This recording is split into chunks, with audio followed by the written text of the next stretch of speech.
Welcome back, Carnivore fans. Well, here we have another segment of car news. So Miles is going to kick it off. What do you have, Miles? So Walter, last time on the news we talked about a new TVR. This would be the first TVR in 11 years. And there was a teaser image, but that was about all we knew. Well, now we have some more information as well as a name. It's now the TVR Griffith. And fans of TVR will know that there was a Griffith back in the 90s. This is the second one. And here's some pictures of it. I think it looks pretty cool. What do you think of this car, Walter? Yeah, I think it looks cool too. I always loved TVRs. Yeah, I agree. This really is like a British muscle car. It really is pretty impressive. So unlike the original Griffith, this Griffith has been designed by Gordon Murray, who's the legendary car designer behind cars like the McLaren F1 and the Mercedes-Benz McLaren SLR.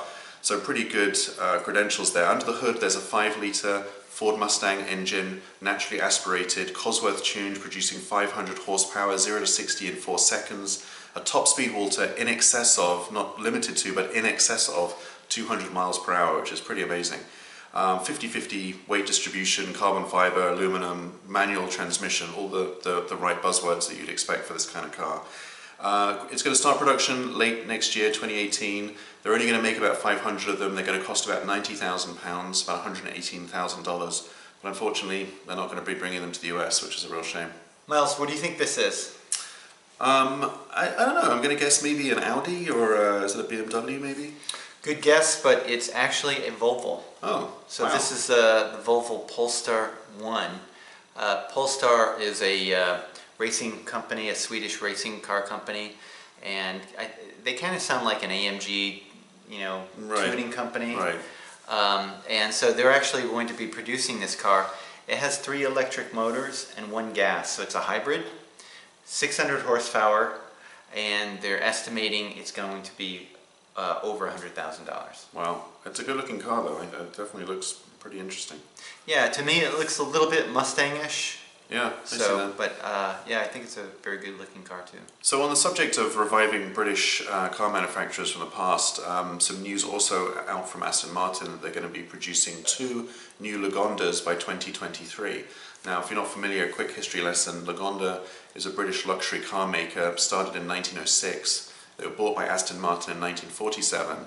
And since 1965, they've only actually produced 2 cars with gaps of about 10 to 15 years between them.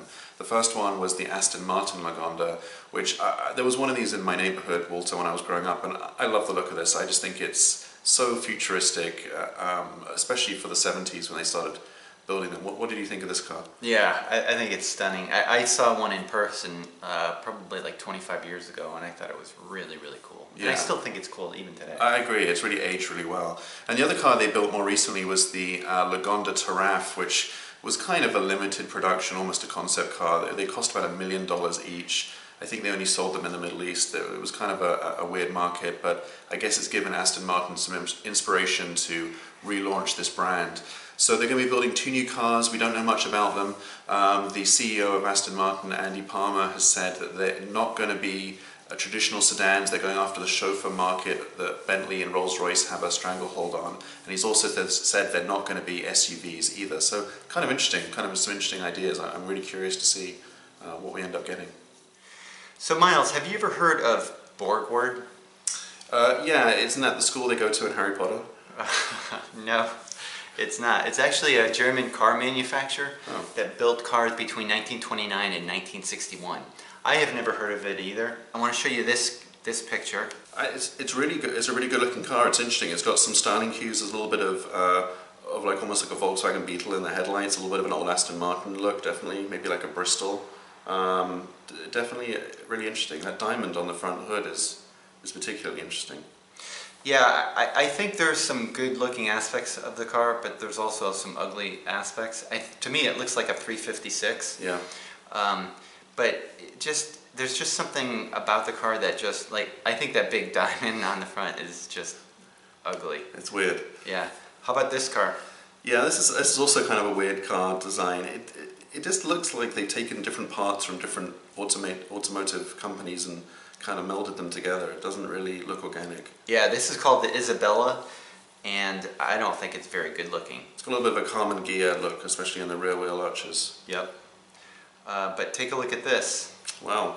Okay. So a Chinese company bought the name to Borgwart, which it seems like there's a lot of other car companies that would sound better. It doesn't seem like it would have that much brand recognition, but okay. Right. I mean, how about Duesenberg? You know, Sure. you wanna invoke a great car name. How about Duesenberg? Right. But I just saw this car. It's a concept car, of course, but there are some really, really cool, you know, design features in the car. I think it looks really, really interesting. I don't know if they're actually going to build it, but there's just some really cool things. Obviously, these doors, you know, they would never build that. But it's cool though. It looks cool. But I love kind of like the paint schema, and I love the rear headlights. I think those are really cool looking. Well, it'll be interesting to see if they do end up building it, how much of that design will be lost from the concept to the production car, because so often that's the case. These cars look amazing, but as you said, things like those doors are just never going to make it to the final product. Yeah, exactly. Well, my last news story, Walter, I wanted to talk about, so some new spy shots have come up on the internet this week for the BMW Z4 replacement, which people are calling the Z5, but rumours are actually that BMW are going to keep the Z4 name for this car, they're not going to change it. So this car is kind of interesting because this is a co-production between BMW and Toyota. BMW are going to be using this platform for this Z4 replacement, Toyota are going to be using it for their Supra replacement, and the Supra is going to be a coupe only, whereas the BMW is going to be a roadster, and apparently they're going to ditch the complicated folding metal roof that the current Z4 has, and they're going to go with a traditional soft top, which obviously will be good for weight. These spy shots don't really give you a whole lot of information, that's the whole point, they disguise these cars pretty heavily, but there were some concept drawings that came out a month or two ago. What do you think of this, Walter? It's kind of an interesting design. I think that's pretty hot looking. Yeah, I agree. I think, you know, the problem with the Z4 was always, you know, did it really look like a real sports car, or was it kind of like a light version of a sports car? This is really a very aggressive styling. I really like what they've done with it. I think it's pretty interesting. I like these dual pipes at the back. So again, it'll be interesting to see how much of this design comes to the finished product, but definitely interested to see what they do with it. It sounds like the rumors are true. There's more spy photos out about the new mid-engine Corvette. And yeah, so this sounds kind of promising for Corvette and American muscle. And Miles, what do you think of some of these? Again, you know, it's heavily disguised.